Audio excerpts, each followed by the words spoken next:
사사기 6장 11절부터 18절 말씀을 한 절씩 우리가 교독하도록 하겠습니다. 제가 먼저 읽습니다. 여호와의 사자가 아비에셀 사람 요아스에게 속한 오브라에 이르러 상수리나무 아래에 앉으니라. 마침 요아스의 아들 기드온이 미디안 사람에게 알리지 아니하려 하여 밀을 포도주 틀에서 타작하더니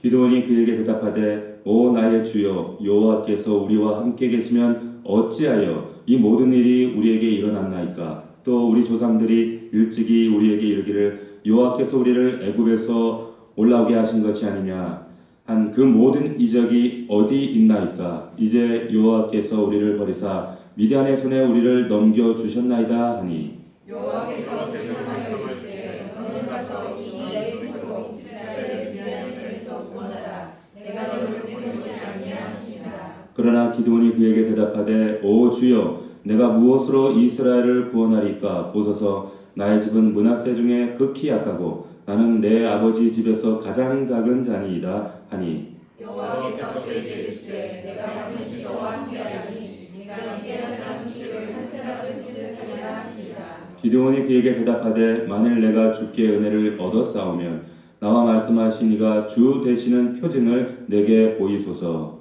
내가 예물을 가지고 다시 주께로 와서 그것을 주 앞에 드리기까지 이곳을 떠나지 마시기를 원하나이다 하니 그가 이르되 내가 너 돌아올 때까지 머무르리라 하니라. 아멘. 큰 용사여 이와 같은 제목으로 하나님 말씀을 나누겠습니다. 한 주간 동안 우리 가을 특별 새벽 기도회 오늘까지 은혜롭게 잘 마쳤습니다. 비록 새벽에는 못 났을지라도 오늘 저녁까지 나오신 분들까지 쳐서 제가 나온 걸로 쳐드릴게요. 예, 오늘 이 자리에 나오신 여러분들 축복하고 특별히 이제 내일 우리 또 교회 유일한 노총각 노총각 우리 장기훈 교사가 내일 결혼식을 거사를 치르는 밤입니다. 그래서 이제 총각으로 보내는 마지막 밤인데 참 의미가 있죠. 이 마지막 밤을 주님과 더불어 이렇게 예배할 수 있다는 게 얼마나 감사한지 모릅니다. 내일 또 다 함께 축복해 주시고 오늘 또 특세와 함께 저녁 예배까지 또 내일 거사를 앞두고 오늘 예배를 제가 간단히 짧게 마치고 다 함께 내일 거사를 준비하도록 하겠습니다. 하지만 기도 충분히 하시고 돌아가시면 좋겠습니다. 오늘 큰 용사여라는 제목으로 하나님 말씀을 나눌 텐데요. 먼저 말씀을 나누기 전에 생각사전이라고 하는 책에 나오는 이야기입니다. 의미가 있어서 제가 한번 읽어드릴 테니까 한번 오늘 본문 내용과 관련이 있습니다. 한번 들어보세요. 세상은 보는 대로 보이고 보고 싶은 대로 보이며 자신이 경험한 대로 보인다. 하찮은 일상, 별 볼 일 없다고 생각하는 주변, 늘 거기에 당연히 있다고 생각하는 삼남안상에는 나름의 사연이 있다. 사연은 겉으로 보이지 않는다. 안에 숨기고 있다. 그걸 보려면 꿰뚫어 봐야 한다. 보일 때까지 뚫어지게 쳐다보아야 한다. 그런데 대부분의 사람들은 대강대충 거들떠 보다가 보이지 않으면 보는 것을 포기한다. 거기까지다. 그 사람이 본 것까지만 세상은 보인다. 내가 본 것까지만 내 것이 된다. 대강 보면 대충 보이고 기억에 남지 않고 가슴에 아로새겨지지도 않는다. 주의를 집중하고 관심을 모아 몰입해봐야 본연의 모습, 진면목이 보인다.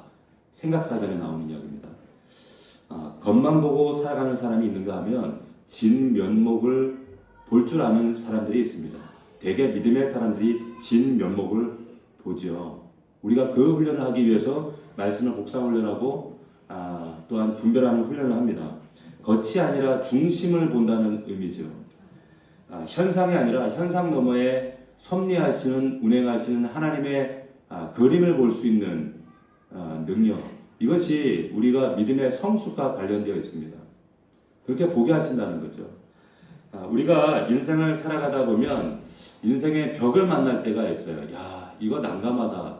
이 벽은 도저히 내 힘으로는 할 수 없다라고 하는 그런 벽을 만날 때 반응이 되게 두 가지로 나타납니다. 첫 번째는 이 벽 앞에 낙심하고 절망하고 포기하는 거. 이건 내 힘으로는 내 능력 밖이야 이렇게 포기하는 경우가 있고, 또 하나는 그 벽을 보고 그 너머를 보는 사람들이 있어요. 그 너머를 보고 그 벽에 문을 만들든지 아니면 뛰어넘든지 아니면 부셔버리든지 이런 사람들이 있습니다. 그런데 대개 이런 그 너머를 보는 사람들의 특징은 뭔가 참 어떻게 보면 단순해요. 단순합니다. 복잡하지 않습니다. 신앙생활도 삶도 단순합니다. 그리고 길게 숙고하지 않습니다. 그냥 말씀대로 믿고 말씀대로 순종하고 말씀대로 갑니다. 그래서 우리가 그리스도인이 되고 나서 달라진 특징 중에 하나가 뭐냐면 생각이 굉장히 단순해져요. 저도 굉장히 생각이 복잡한 사람이거든요. 그런데 제가 저희 아내를 만나고 나서 굉장히 많이 단순해졌어요. 뭐 우리 아내가 생각이 단순하다는 뜻이 아니고 저희 아내가 저보다 믿음이 좋더라고요. 근데 저처럼 깊이 생각을 안 해요. 많이 고민을 안 해요. 그냥 보이는 대로 그리고 들리는 대로 순종을 하더라고요. 근데 제가 가만히 보니까 살면서 그게 훨씬 편해요. 생각을 많이 하고 고민을 많이 한다고 해서 그 결과에 대해서 하나님의 우리가 섭리를 믿는 하나님의 사람들은 그 결과에 대해서도 하나님께 맡기기 때문에 그렇게 연연하지 않습니다. 그 벽을 꿰뚫어 보느냐, 그걸 부시느냐, 그걸 보느냐 보지 않느냐, 거기에 차이가 있습니다. 벽이지만 막혀있지만 꿰뚫어 보면 문이 있어요. 그 너머에 뭔가 있다는 거죠. 하나님 백성들에게 있어서 우리 그리스도인들에게 있어서 꿰뚫어 보는 게 뭐냐? 하나님의 시각으로 보는 겁니다.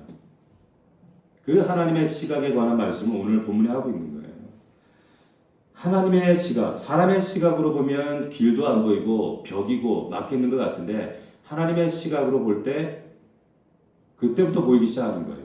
이스라엘 백성들이 홍해 앞에 섰습니다. 길이 없죠. 당장 배를 만들 수 있는 것도 아니고 다리를 놓을 수 있는 것도 아닌데 그냥 홍해 말 그대로 바다입니다.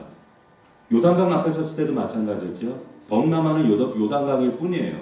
벽입니다. 그런데 육신의 눈으로 볼 수 없었던 길이 그 홍해 아래 그리고 요단강 속에 감춰져 있더라는 거죠. 하나님의 눈으로 보면 하나님의 예비하신 길이 있더라는 거예요. 결국 그 길로 지나가잖아요. 결과론적으로 보면 하나님의 예비하신 길을 보느냐 보지 못하느냐 거기에 우리의 믿음이 달려있다라고 해도 과언이 아닙니다. 하나님께서는 광야 가운데 길을 내시고 사막에 강물을 만드시는 분입니다. 믿으십니까? 아멘입니까? 이걸 믿는다면 말로 믿는 것과 우리가 실상에서 믿는 것, 이것을 증명하는 것은 전혀 다른 문제입니다. 길이 없다고 느껴질 때, 인생의 벽을 만났다고 생각될 때 시선을 하나님의 시선으로 우리가 세워야 된다는 거예요. 오늘 본문의 말씀은 지난주 우리 이어서 미디안의 압제하에 하나님께서 길이 없는 것처럼 보이는 이스라엘 백성들에게 이제 길을 여시는 장면입니다. 사람답게 못 살아요. 숨어 지내고 심지어는 포도나무 그 포도틀에서 밀타작을 하는 참 이런 그 비참한 삶을 살아갑니다. 이때 늘 사사기 백성들이 그랬던 것처럼 부르짖죠. 하나님, 어떻게 이럴 수가 있느냐고 부르짖는 거예요. 그 방법밖에 없거든요. 이 패턴이 계속 사사기 반복되어지죠.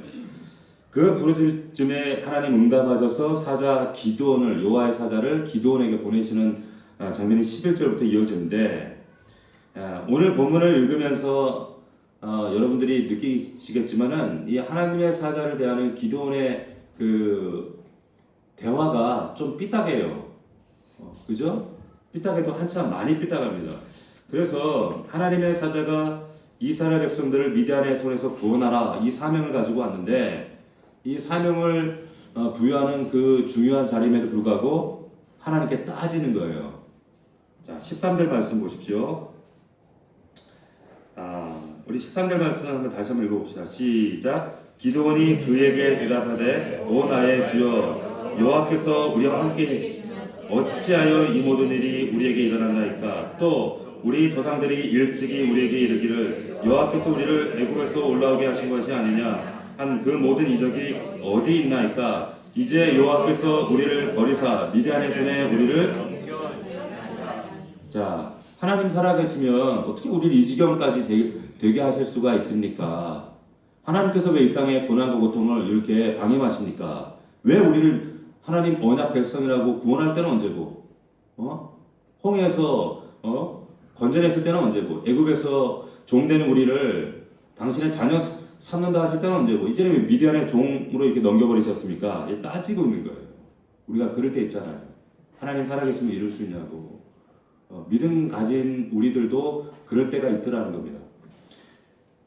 여기 기도원의 상태를 종합해보면 13절에 여기 나와 있는 대로 그 하나님의 거룩한 사명 앞에서 탄식하고 원망하죠. 어찌하여 우리 안에 이런 모습들이 있더라는 거예요. 또 15절에 보면 15절 말씀해 보니까 기도원이 대답하여 오주여 내가 무엇으로 이스라엘을 구원하리니까 보소서 나의 집은 므낫세 중에 극히 약하고 나는 내 아버지 집에서 가장 작은 자입니다. 이게 무슨 말입니까? 오래된 고통과 오래된 감당할 수 없는 무게가 삶을 누르면 무기력증이 옵니다. 무기력증이 왔어요. 그래서 하나님 내가 뭘 해요? 나 같은 사람이 내가 뭘 할 수 있겠어요? 나 약해요. 나 작아요. 이게 하나님 앞에서 겸손이 아니라 자기 연민이고 자기 비하고 그리고 하나님이 지으신 창조 형상 자기 자신에 대한 원망이 그 속에 감추어져 있더라는 거예요. 우리가 이 겸손과 비하를 잘 분간하셔야 돼요. 하나님은 당신의 자녀가 겸손을 가장해서 자꾸 자기 연민에 빠지는 거 극히 싫어하십니다. 지난번에 말씀드렸지만 자기 연민에 감추어져 있는 실상은 사실은 자기 사랑이거든요. 자기를 자꾸 불쌍히 여기는 거. 그 자기 사랑이 하나님 싫어하시는 거란 말이에요. 또 하나의 우상 숭배이기 때문에 그렇습니다. 자, 그래서 하는 행동들이 보면 눈치 보고 두려워하는 게 뿐이에요. 이 기도조차도. 여기 11절 말씀을 보면 이런 말씀이 있죠. 여호와의 사자가 아비에셀 사람 요아스에게 속한 오브라에 이르러 상수리 나무의 아래 앉으니라. 마침 요아스를 기드온이 미디안 사람에게 알리지 아니하려 하여 밀을 포도주 틀에서 타작했다. 밀을 포도주 틀에서. 이게 어떤 생각이 드십니까? 이게 어떤 모습이 들어요? 한마디로 좀 속된 말로 보면 좀 찌질하지 않아요?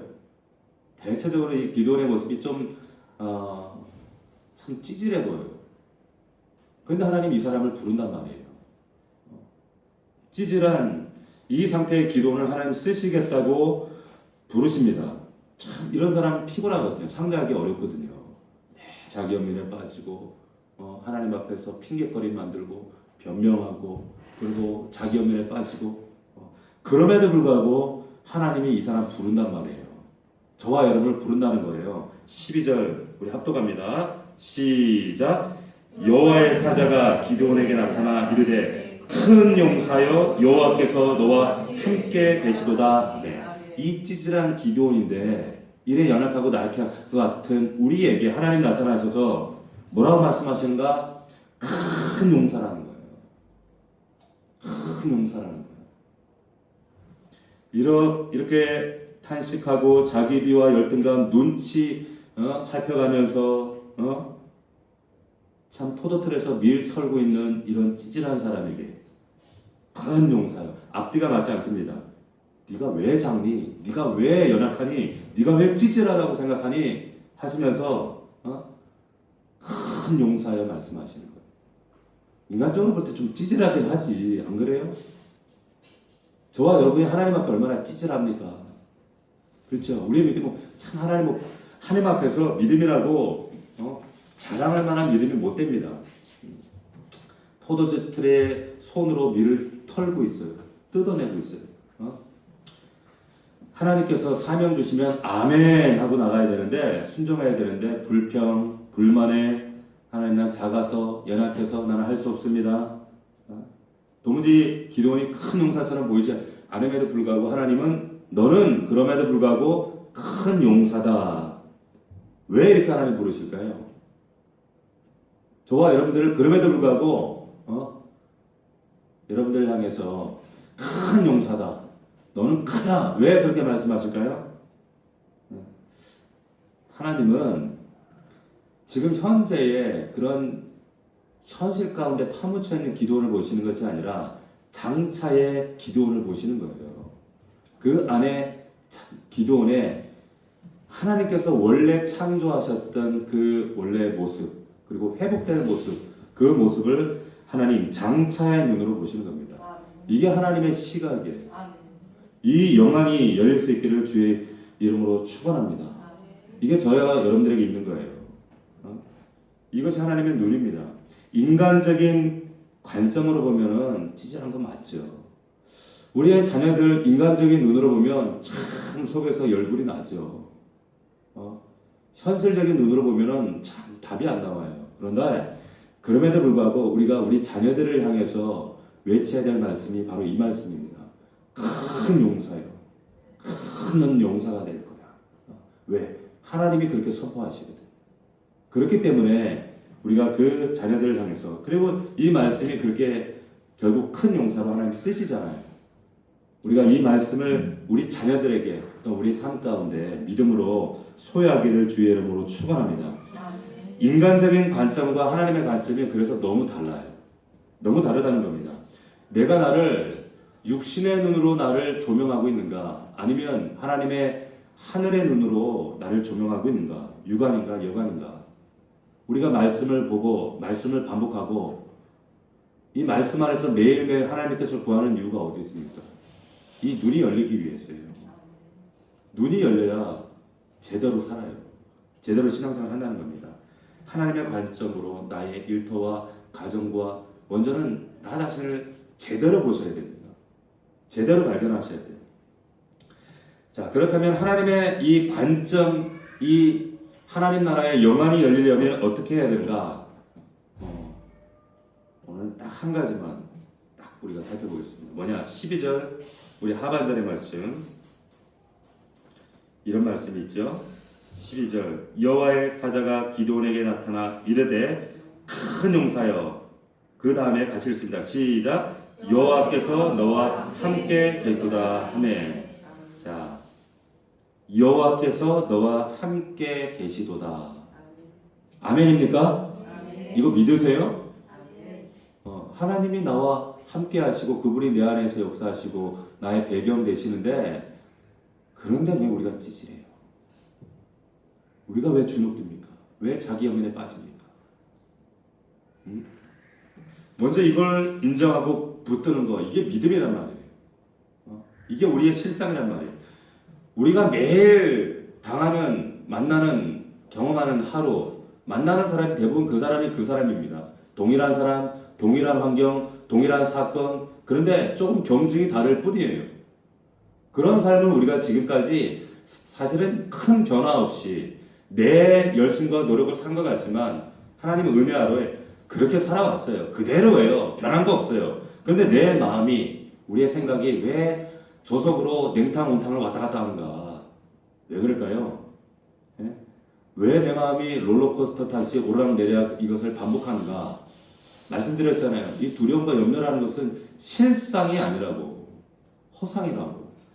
근데 허상 붙들고 우리가 자꾸 롤러코스터를 탄단 말이에요. 여호와께서 너와 함께 계시도다. 이 사실이 우리 믿음의 실체가 되시기를 주의 이름으로 축복합니다. 진짜랍니다. 여러분, 우리 찬송가는 432장 한번 펴보십시오. 432장. 참 우리가 요즘에 많이 그 가스펠 복음성가를 부르잖아요. 근데 사실 찬송가의 영성을 사실은 따라올 수가 없어요. 여기 찬송을 지으신 분들의 그 삶의 피 맺힌 간증, 처절한 고통 가운데, 고난 가운데 경험한 그 하늘의 영광, 예수 그리스도, 그 안에서 간증을 고백한 만들어진 곡이거든요. 우리가 보고 있는 찬송가들은. 특별히 지금 찬송가 432장 여러분 1절 한번 같이 한번 보실래요? 큰 물결이 설레는 어두운 바다. 저 등대의 불빛도 희미한데 이 풍랑에 배저 항의하는, 여기가 중요해요. 잘 보세요. 이 작은 배 사공은 누구다? 주님이라는 거예요. 나 두려움 없네, 두려움 없도다. 주 예수님 늘 깨어 계시도다. 이 흉흉한 바다를 다 지나면 저 소망의 나라에 이르리라. 아멘이십니까? 여러분, 우리 3절 보시면 큰 소리로 물결을 명하시면 이 바다는 고요히 잠자리라. 저 동력이 환하게 밝아올 때 나 주님과 함께, 주와 함께 이 바다 건너가리. 나 두려움 없네, 두려움 없도다. 주 예수님 늘 깨어 계시도다. 이 흉흉한 바다를 다 지나면 저 소망의 나라에 이르리라. 아멘. 우리 1절만 한번 같이 한번 불러봅시다. 반주 안 하셔도 돼요. 그냥 부를게요. 자, 큰 물결이 설레는 어두운 바다, 저 등대의 불빛도 희미한데 이 풍랑에 배저 항해하는 이 작은 배 사공은 주님이. 아멘. 나 두려움 없네, 두려움 없도다. 주 예수님을 깨어 계시도다. 이 흉흉한 바다를 다 지나면 저 소망의 나라에 이르리. 우리 3절 큰 소리로 물결을 명하시며 이 바다는 고요히 잠자리라. 저 동력이 환하게 밝아올 때 나 주와 함께 이 바다 건너가리. 나 두려움 없네, 두려움 없도다. 주 예수님 늘 깨어 계시도다. 이 흉흉한 바다를 다 지나면 저 소망의 나라에 이르리라. 아멘. 아멘입니까? 주님이 사공이에요. 왜 여러분들이 배를 저으려고 합니까? 자꾸 내가 노저으려고 하니까 힘들죠. 믿음이라고 하는 것은 그분께 온전히 사공되심을 인정해 드리는 겁니다. 인생을 우리가 한 치 앞도 내다보지 못한다, 이런 말을 자주 합니다. 무슨 말입니까? 우리가 1분 후, 1시간 후에 일어날 것도 예측하지 못해요. 알 수 없다는 거예요. 내 인생 어떻게 될지 아무도 장담할 수 없습니다. 1년 후에 여러분들이 이 자리에 앉아 있을지, 이 땅에 발붙이고 있을지, 언제 우리의 사명이 다할지, 불현듯 하나님 나를 성도사라 부를지 알 수 없다는 거예요. 이 땅에서 어떤 사람이 100년을 산 사람이 있다 한들 자신이 살았던 그 100년 산 노하우를 가지고 1분 후에 내일을 예측하고 여기를 대비하고 준비할 수 있는 사람이 있습니까? 아무도 없어요. 자신의 경험 처세가 중요하지 않아요. 전적으로 하나님 주권 안에 있기 때문에 우리 능력 밖이라는 겁니다. 그런데 우리가 다음대할 수 있는 이유는 어디에 있는가? 주님께서 그런 우리의 인생길을 다 알고 계시다는 거예요. 왜? 그분이 길이시거든요. 예수가 길입니다. 요한복음 14장 6절, 내가 곧 길이요 진리요 생명이니 나로 말미암지 않고는 아버지께로 올 자가 없느니라. 그분이 길이에요. 그렇기 때문에 길이 없는 것처럼 보일 때, 벽밖에 보이지 않을 때, 그때 우리는 길 대신 예수 그리스도께 집중할 때 그 너머의 것을 보게 하시고 그 벽에 문을 만들어 버리시고 아예 그 벽을 부숴버리시는 분이 우리 하나님이시라는 거예요. 믿을 수 있기를 주의 이름으로 축원합니다. 그래서 헤맬 필요가 없어요. 사실은 헤매는 게 어디서 헤맵니까? 여기 안에서 헤매고 있는 거예요. 여기 안에서. 왜 헤맵니까? 왜 헤매고 있어요? 하나님 그 예수 그리스도 길 대신 주님 앞에 더 우리가 다음대에 나가시고 낙심하지 마세요. 그 벽 앞에서 통곡하지 마세요. 그 이스라엘 그 통곡의 벽도 아닌데 왜 자꾸 통곡해요? 네? 통곡할 이유가 없어요. 낙심할 필요가 없는 거예요. 냉탕 온탕 왔다 갔다 할 필요가 없는 겁니다. 지금 어렵다 하는 분들이 되게 많거든요. 뭐 정치, 경제, 뭐 특별히 참 경제적으로 많이 어려운 것 같아요. 지금 뭐 나라의 위정자들의 잘못인지 정말 세계 경제의 흐름이 그런 것은 모르지만 제가 아는 어떤 분도 그런 얘기를 하시더라고요. 남편이 지금 50이 다 돼가는데 갑자기 이제 회사에서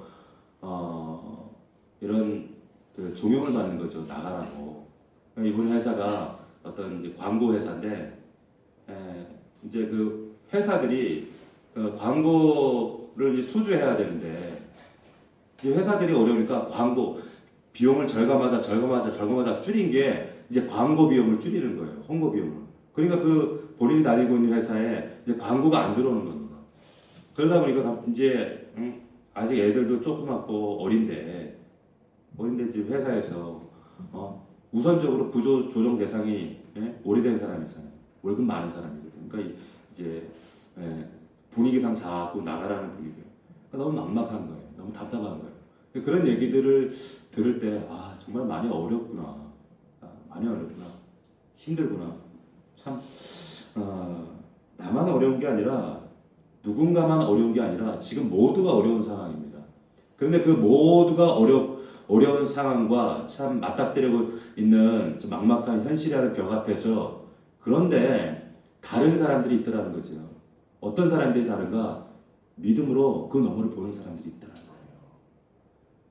그 너머에 살아계신 하나님을 보고 하나님의 관점으로 돌파해 나가는 사람들이 있더라는 겁니다. 절대 여러분들 낙심하지 마십시오. 무기력증에 빠지시면 절대 안 돼요. 끝까지 하나님께서 이 모든 것들의 주관자 되신다라는 사실을 믿음으로 선포하고 나갈 수 있는 저와 여러분들 되기를 주의 이름으로 축복합니다. 여러분 안개와 이 태양은 상극이죠. 안개가 있다는 건 아직 태양이 안 떴다는 거예요. 다시 말하면 태양이 뜨지 않았기 때문에 안개가 있는 겁니다. 이거 우리 영적인 상황과 대입을 하면 지금 내 앞에 현실이 안개같이 희미하고 깜깜하고 보이지 않아요. 왜 그럴까요? 현실의 안개 때문에 그런 것이 아니라 여러분들 각자 마음 안에 예수 그리스도라고 태양이 뜨지 않았다는 거예요. 내 현실의 안개가 자꾸 짙게 보여요.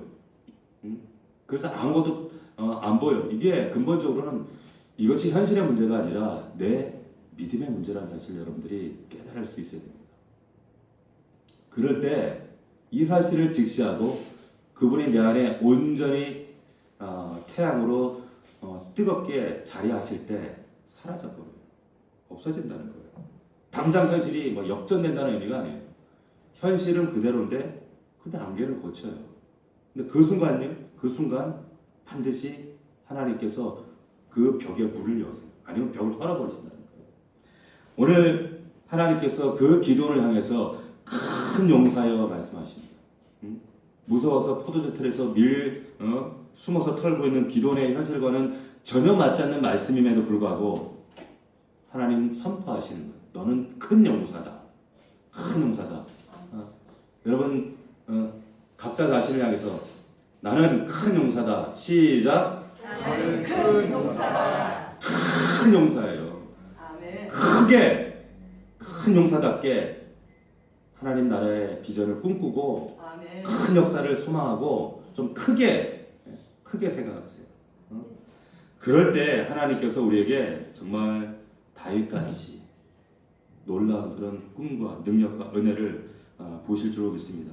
이번에 우리가 그렇게 기도했으면 좋겠습니다. 하나님 큰 용사답게 믿음의 장부답게 나를 굳건하게 서게 하옵소서. 하나님의 관점을 찾지 못하고 여전히 연약한 믿음 가운데 자책하고 탄식하고 있지는 않은지 하나님의 이 시야를 믿음의 눈을 회복할 수 있도록 도와주시옵소서. 우리 이 밤에 그렇게 기도할 수 있는 저와 여러분들 되기를 주의 이름으로 축복합니다. 자, 오늘 말씀을 붙들고 우리 기도할 때 오늘 우리가 나라 민족과 교회와 그리고 또 여러분들 가정의 기도의 제목들 함께 기도하도록 하겠습니다. 그리고 하나님, 나를 큰 용사로 부르셨습니다. 하나님께서 우리가 지금 집에서 출발할 때 분주하게 직장에서 출발해서 이 자리에 올 때까지 출발하는 그 순간 여러분들의 기도 제목을 모르시겠어요? 아버지, 다 아시는 하나님께서 머리털 하나까지 세시고 기억하시는 하나님께서 이 자리에 우리를 부르시고 내 입술을 통하여 선포하게 하시고 부르시는 이유는 내 입술을 통해서 다시 한번 고백을 듣기를 원하시는 거예요. 큰 용사라는 거예요. 그 사실을 다시 회복하라는 그 음성, 그 말씀 이 밤에 회복할 수 있도록 주여 은혜와 능력을 주셔서 우리 주여 세 번 부르고 뜨겁게 통성으로 기도합니다. 주여